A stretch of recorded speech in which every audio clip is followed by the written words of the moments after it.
우리가 살아가고 있는 세상과 우리가 예배드리는 공동체인 이 예배 공동체, 교회는 분명히 좀 다릅니다.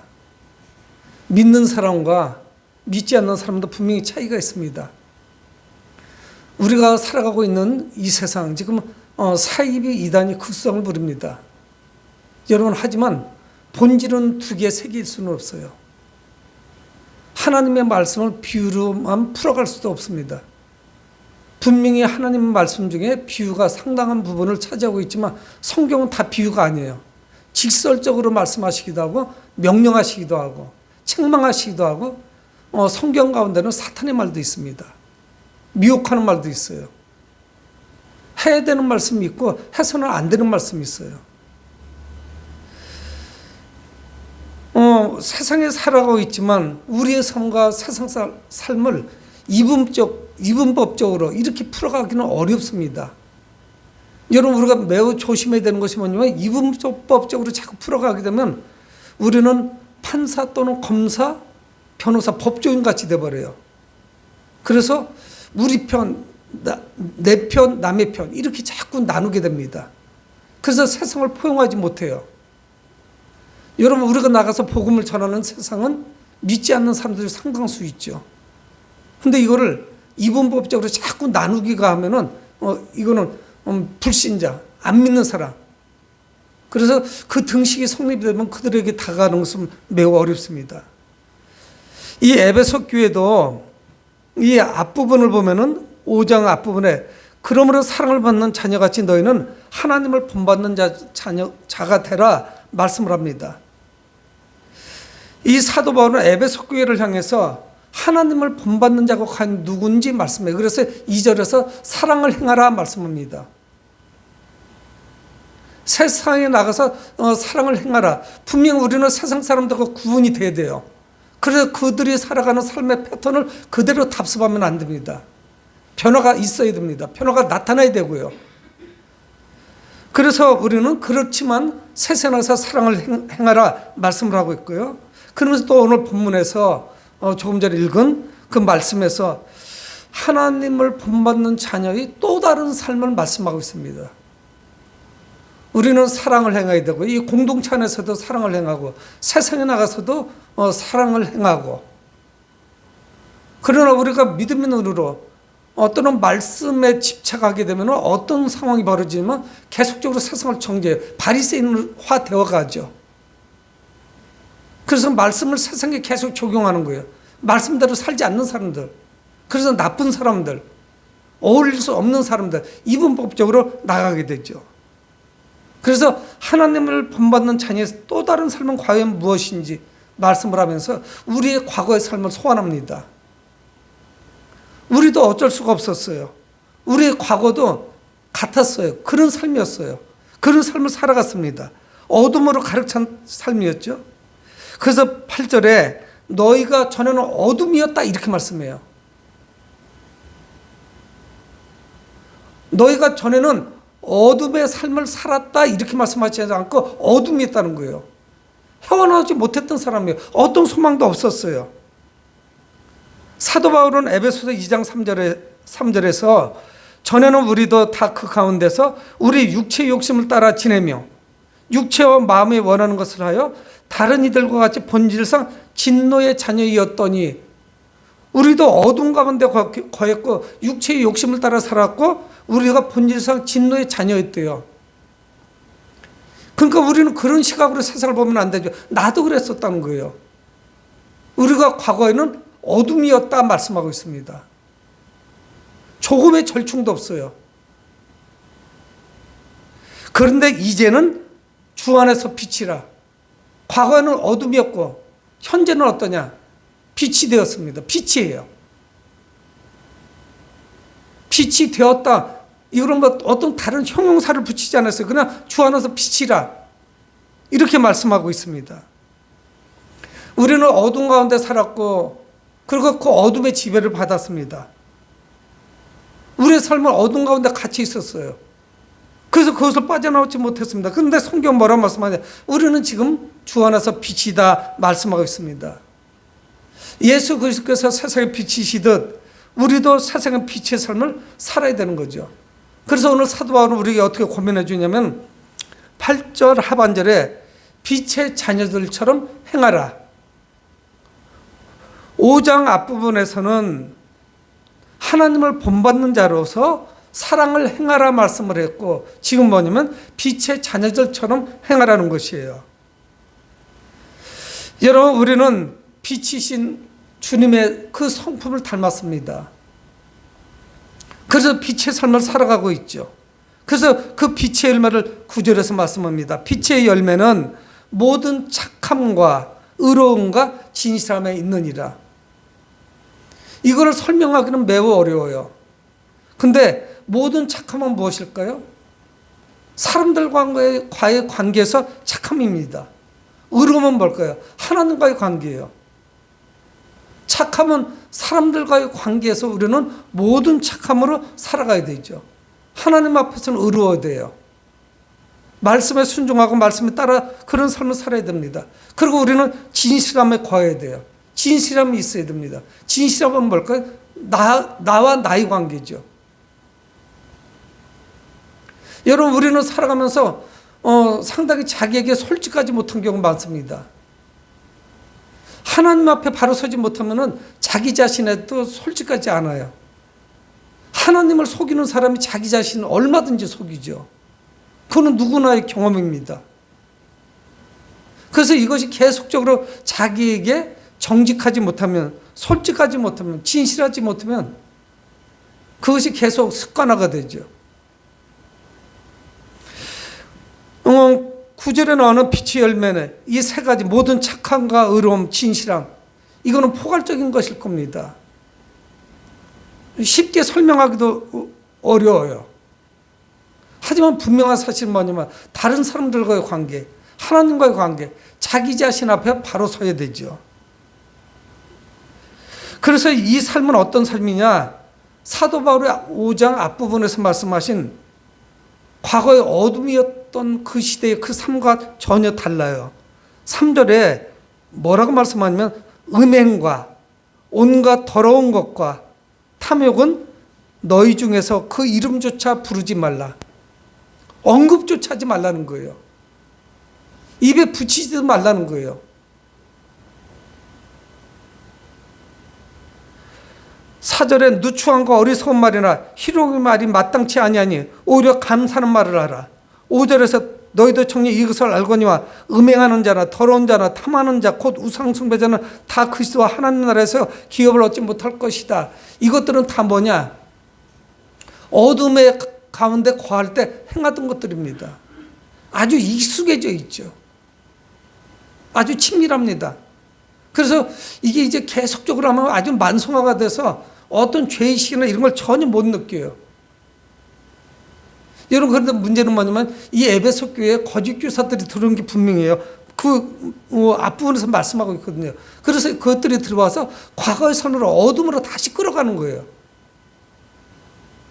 우리는 빛인데, 우리가 빛이 되었는데 다시 그 어둠으로 끌어가는 그런 존재들이 있습니다. 여러분, 빛의 삶은 어떤 삶일까요? 하나님과는 영적으로, 사람들과는 도덕적으로, 윤리적으로 문제가 발생하지 않죠. 부족함이 없어요. 여러분, 한국교회를 지금 우리는 잘 한번 바라볼 필요성이 있어요. 저는 제가 목사지만 목사 말만 잘 들어라 이렇게 말씀드리잖아요. 성경을 직접 내가 펴보고 하나님께서 뭐라고 말씀하시는지 잘 봐야 돼요. 교회가 한국에 들어온 지, 기독교가 들어서 100년이 좀 넘어가니까 여러 군데서 피로 증세가 나타나요. 그래서 이것이 계속되다 보니까 성도 개인적으로도 역시 마찬가지고 교회도 오래 지나가면서 그 본질을 자꾸 잃어버려요. 그래서 세상적인 것을 자꾸 뭐 이건 괜찮겠지 하면서 자꾸 들여오는 거예요. 자기 스스로 많은 부분에서 무너졌어요. 그래서 계속 그 부자극이 들리는 거예요. 여러분, 복음을 전하기 어렵다고 말합니다. 코로나 말고도. 여러분, 이거는 우리 스스로 자천 부분도 많아요. 우리가 세상을 살면서 빛의 삶을 잘 못 살았습니다. 그래서 사람들이 인정해 주지 않는 거예요. 우리가 그 어떤 말을 해도 우리를 인색하다, 사람들이 좀 강력하다, 협조를 안 한다, 직장에서는 어떤 동지애가 부족하다, 협력을 안 된다, 뭐 이런 수많은 평가를 내립니다. 그것이 이제 우리가 전반적으로 세상 속에서 살아가면서 보여주는 모습들이에요.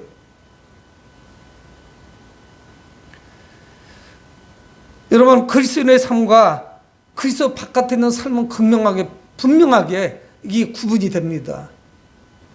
그런데 이게 다 섞여버린 거예요.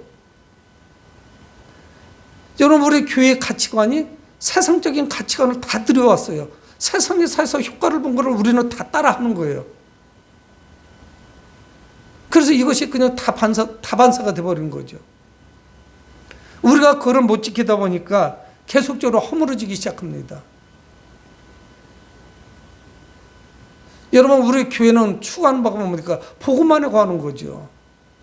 복음을 떠나서는 우리는 아무것도 말할 수가 없어요. 그거는 두 번째, 세 번째 차선책은 될지 모르지만 그건 최선은 아닙니다. 그래서 사도 바울은 우리에게 권면하고 있는 거예요. 10절에 주를 기쁘시게 할 것이 무엇인가 시험하여 보라. 주를 기쁘시게 할 것이 무엇인가 시험하여 보라. 여기서 시험하라는 것은 뭐 테스트하라 이거는 아니고 증명해 보이라는 거예요. 우리 행동을. 내가 살아가는 이 삶이 내가 정말 하나님을 기쁘시게 해드리는 것인가? 내가 이렇게 하면 하나님이 기뻐하시나 사람이 기뻐하는 것인가? 근데 우리는 사람이 기뻐하는 거, 내가 좋은 것을 따라가요. 여러분, 그러다 보니까 이게 계속 누수 현상이 나타나는 거예요. 자칫 잘못하면 물이 계속 들어오다 보면 침몰합니다. 한국교회는. 그래서 계속 세상적인 구호가 교회에 들어오는 거예요. 그거는 결코 정의라고 말할 수가 없습니다.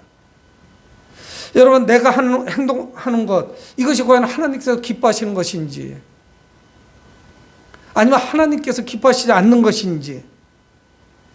주님을 만난 사람은 분명히 변화가 나타나는데 내적인 변화가 나타나고 외적인 변화가 나타나요. 이건 거의 동시에 나타납니다. 내적인 변화가 있는데 외적으로 변화가 안 된다. 그건 있을 수가 없어요. 습관은 물론 오래 가기는 하겠죠. 근데 점점 긍정적인 쪽으로 바뀌어갑니다. 모든 일에 하나님의 뜻을 따르는 빛의 자녀로서의 삶을 살아가죠. 우리가 순종하면 순종할수록 더 순종하게 되고요. 빛으로 들어가게 되면 더 빛 깊숙이 들어가게 되는 거예요. 시편에서 말씀하는 것 같이 정오의 빛과 같이 눈이 부실 정도로 빛을 발하는 거죠. 이때 비로소 하나님의 자녀로서 우리는 빛의 삶을 살아가게 됩니다. 왜 한국교회가 이랬지? 왜 사이비 이단들이 저렇게 극성을 부리지? 여러분, 사이비하고 이단은 좀 달라요. 근데 우리는 그냥 묶어서 다 말씀합니다. 사람들이 왜 이 교회가 아닌 정통교회 또는 개신교회, 지난 2000년 동안 내려온 이 교회가 아닌 사이비 이단에게 혹 갈까? 뭔가 거기서 제공해 주는 게 분명히 있단 말이에요. 그냥 갔을 리가 없다고요. 우리하고 좀 다른 무엇인가를 거기서 발견한 거예요. 그게 뭔지 모르겠지만 거짓말도 많이 하겠죠, 그들이. 우리에게서 얻지 못하는 뭔가 통쾌한 것이 거기 분명히 있어요. 시원한 게 뭔가가 있다고요. 여러분, 우리는 이걸 면밀히 봐야 돼요. 그리고 우리 가운데서 뭔가 부정적인 모습을 많이 본 거예요. 여러분, 이거는 목사님들도 자유하지 않아요.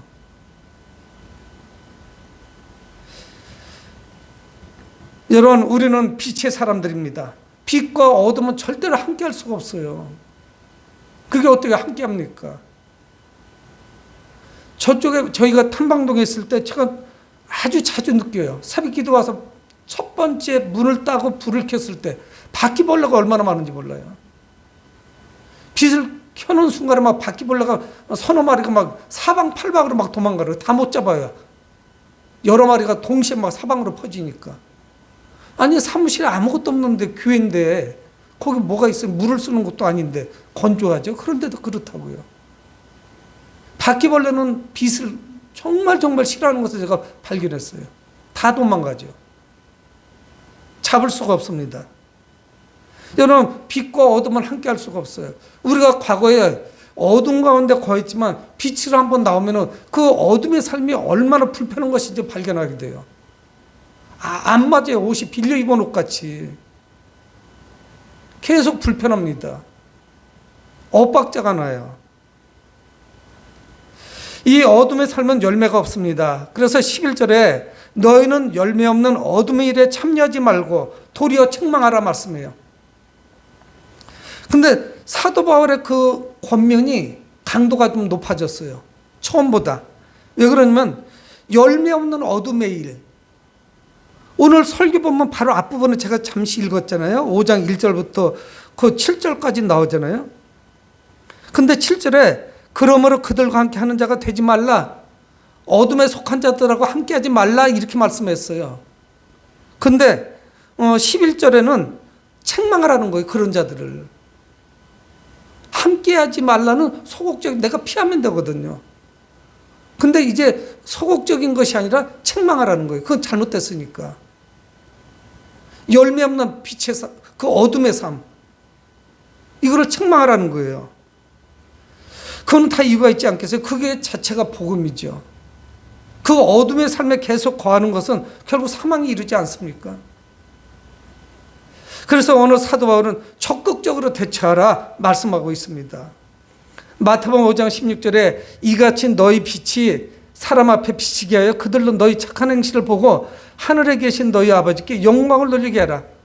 너희 빛이 사람 앞에 비치게 해서 우리의 착한 행실을 하늘에 계신 아버지께 영광을 돌리게 하라 말씀하고 있습니다.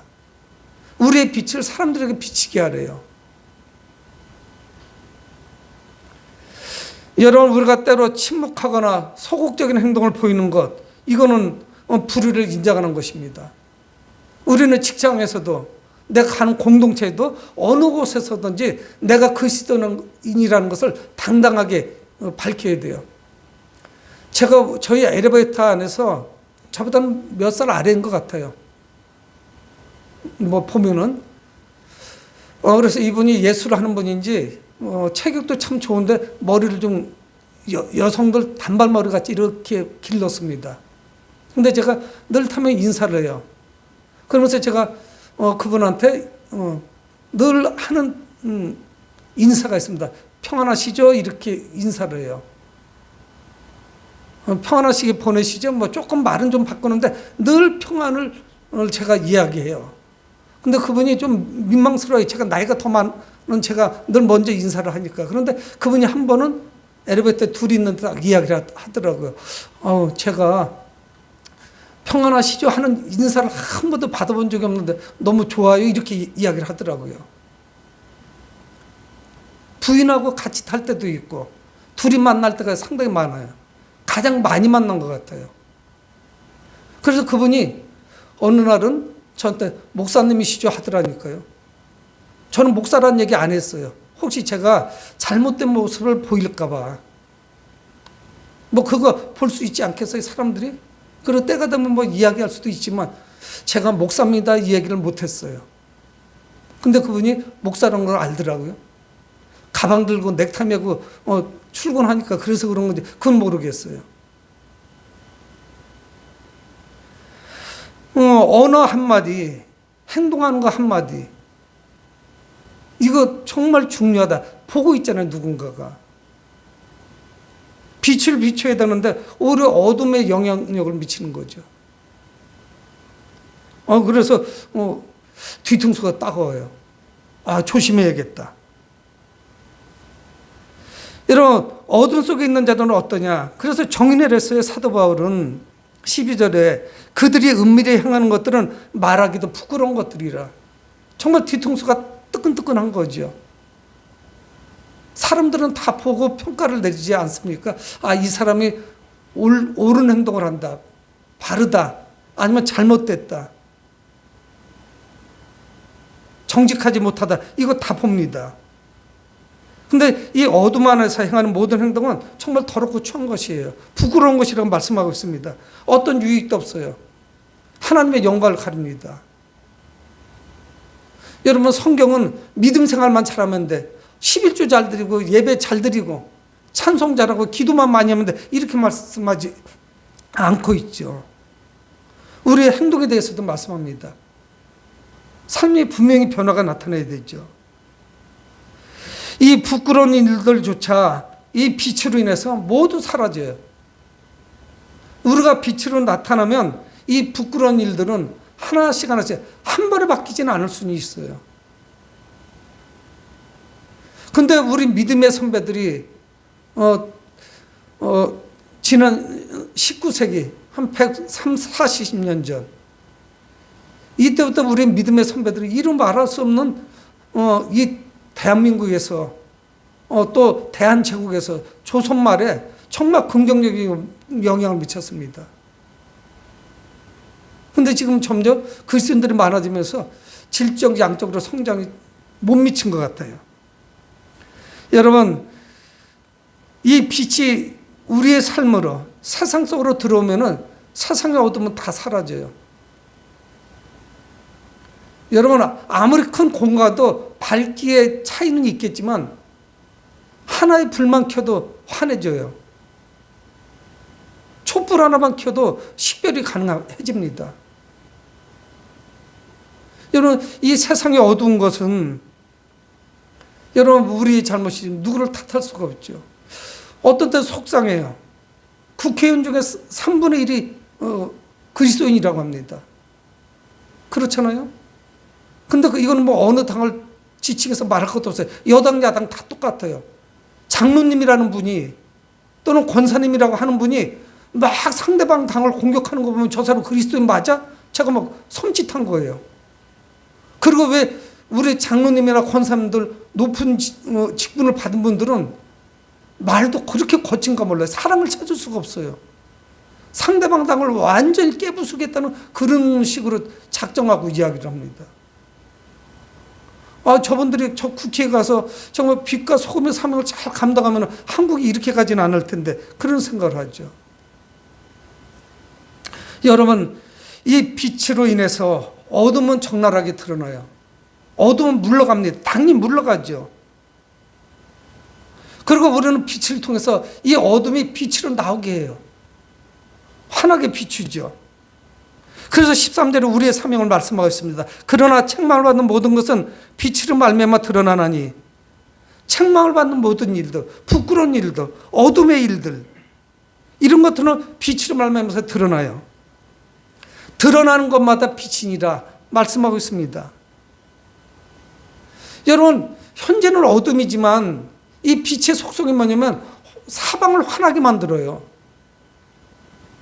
환하니까 어떻게 됩니까? 어둠이 지배했지만 어둠은 떠나갔어요. 빛만 있는 거예요. 그래서 어둠은 없어요. 다 빛이 돼버린 거예요. 여러분, 우리가 나가서 대한민국 5천만 인구에게 빛을 비추니까 어둠이 사라져버린 거예요. 여기 바로 낙원이 된 거예요. 유토피아가 된 거예요. 하나님의 나라가 이 땅에 이루어지는 거예요. 근데 이게 안 되는 거예요. 뭐지는 뭐 여러 가지가 있겠죠. 여러분, 주님의 따뜻한 사랑을 경험한 사람은 세상에서 빛으로 나가게 됩니다. 그 어둠에서 빛으로 나가죠. 여러분, 우리의 사명이 무엇이냐? 어둠 가운데 있는 사람들을 빛으로 이끌어내는 거예요. 인도하는 거예요. 여러분, 그렇게 사시다 보면 막 속이 터지기도 하고 어렵기도 하고 수많은 고난도 있고 핍박도 있겠죠. 하다못해 뭐 가족들에게도 어떤 따돌림을 당할 수가 있습니다. 그런데 바울은 그 어둠에 속한 자들을 초대하고 있습니다. 14절에 그러므로 이르시기를 잠자는 자 깨어서 죽은 자들 가운데서 일어나라. 잠자는 자 깨어서 죽은 자들 가운데서 일어나라. 여러분, 이거는 좁게는 에베소 교회 성도들은 말씀하는 것도 있죠. 그 중에서 지금 진리에서 떠나가 있는 자들, 거짓 교사들로부터 미혹된 사람들, 그래서 지금 빛과 어둠 가운데서 막 헤매고 다니는 이런 사람들. 여러분, 영적으로 잠자는 자들을 말씀하고 있습니다. 잠자는 것은 무엇이냐? 죽은 것이에요. 그래서 그들을 깨우라는 거예요. 깨워서 죽은 자들 가운데서 일어나라 말씀해요. 잠잔다는 것은 뭐예요? 죽은 거예요. 잠자는 자 가운데서 깨워서 일어나라 말씀하고 있어요. 죽은 자들 가운데서 일어나라는 거예요. 우리의 신앙이 생명력이 있어야 됩니다. 저는 요즘 기도하면서 그런 기도 많이 들어요. 여러분, 아이들도 그렇고요. 건강하면 성장합니다. 물론 성장 과정에서 아이들이 사춘기도 거치고 여러 가지 어려움이 있겠지만요. 건강한 아이들은 건강한 자를 가지고 그렇게 잘 자라요. 뭐 부모님이 그렇게 아이들이 좀 자라면서 이런저런 홍역도 치르고 어려움을 겪기는 하겠지만은 그래도 반듯하게 자랍니다. 여러분, 근데 한국 교회가 우리는 잘 눈여겨보셔야 돼요. 건강하지 못한 부분들이 있는 것이 아닌가. 그러니까 성장을 못하고 있는 것이 아닌가. 회복이 더딘 것이 아닌가. 여러분, 죽은 자들은 아무 감각도 없습니다. 하나님과 분리되었던 아담과 하와, 영적으로는 죽은 자들이었어요. 그래서 그 에덴 동산에서 추방당하죠. 여러분, 예수 그리스도를 통해서 구원받지 못한 사람들, 그 상태에 있는 사람들 모두 죽어 있는 거예요. 잠자는 것은 죽은 것이고 깨어나는 것은 살아난 것임을 말씀하고 있습니다. 빛은 생명이에요. 어둠은 죽음입니다. 그래서 깨어 일어나게 해야 돼요. 그것이 왜 그렇게 말씀하고 있냐면 14절 하반절에 일어나라, 그리스도께서 너에게 비추이시리라 하셨느니라. 빛이신 예수 그리스도께서 비추고 계시다는 거예요. 에베소 교회 성도들을 비추고 있는 거예요. 현재 우리를 비추고 있는 거예요. 이들 중 일부가 주께서 비춰주고 계신데 잘못된 교리를 받아들이고 사이비 이단을 받아들이고 거짓 교사를 받아들여서 잘못된 것들로 말미암아 영적으로 잠자고 있는 거예요. 그래서 빛으로 나오라고 지금 권면하고 있습니다. 여러분, 어둠에서 빛으로 나가는 것은 인간 스스로의 노력으로는 불가능해요. 전적으로 주님의 주권입니다. 여러분, 오늘 우리 자신을 깨우시고, 그래서 참 먼 거리에서 차를 이용해서 교회에 나오도록 하신 그 하나님의 놀라신 그 은혜를 우리는 감사해야 돼요. 우리 마음에 두 가지 있을 수 있거든요. 예배 드리기 싫은데 그냥 집에서 빈둥빈둥 오늘 쉴까? 컨디션도 좀 떨어지는데, 이런 마음이 들 수도 있어요. 여러분, 그런데 우리를 재촉하셔서 어떻든 아침을 급하게 식사를 조금 하고 그리고 교회로 부르셨습니다. 이거야말로 하나님의 은총이죠. 사람의 힘으로는 불가능해요. 빛이신 예수 그리스도를 따라가고 빛의 삶을 사는 사람이 바로 하나님의 자녀입니다. 요한복음 1장 9절에 참빛 곧 세상에 와서 각 사람에게 비추는 빛이 있었나니, 요한복음 말씀이에요. 참빛이 누굽니까? 예수 그리스도예요. 그래서 각 사람에게 비추는 빛이 있었대요. 근데 어둠에 익숙한 사람들 중에 그 빛을 거부하는 사람들이 있습니다. 여러분, 우리가 구원받은 성도로서 삶의 변화가 없다면, 빛의 삶을 살아가지 못한다면 그거는 모순이에요. 뭔가 안 맞고 있는 거예요. 엇박자가 있는 거예요. 빛은 모든 것을 밝힙니다. 환하게 해요. 밝게 만들어요. 깨끗하게 만듭니다. 빛이 비추면 치유가 일어나요. 변화가 나타납니다. 여러분, 우리가 살아가는 이 어두운 세상에 빛이 오셨습니다. 우리가 사순절에 무엇을 묵상합니까? 빛을 묵상하는 거 아니겠어요? 예수님은 참빛으로 이 세상에 오셨죠. 우리에게 빛을 비추셨고 우리가 빛의 삶을 살도록 인도하십니다. 여러분, 빛의 삶이 바로 우리 그리스도인들의 삶 아니겠어요? 그래서 우리는 예수 그리스도를 닮아가는 그런 삶을 살아가야 됩니다. 부단히 노력해도 안 돼요. 힘들어요. 우리가 감히 어떻게 그리스도의 삶을 살아갈 수 있겠어요? 근데 계속적으로 우리는 노력하는 거죠. 그때만이 빛이신 예수 그리스도를 우리는 세상에 드러낼 수가 있습니다. 서남학교의 성도들은 세상에 나와서 예수의 사랑이 풍성한 자로서 빛의 삶을 살아가시길 주의 이름으로 축복을 드립니다. 고마우신 아버지 하나님, 주의 은혜를 감사합니다.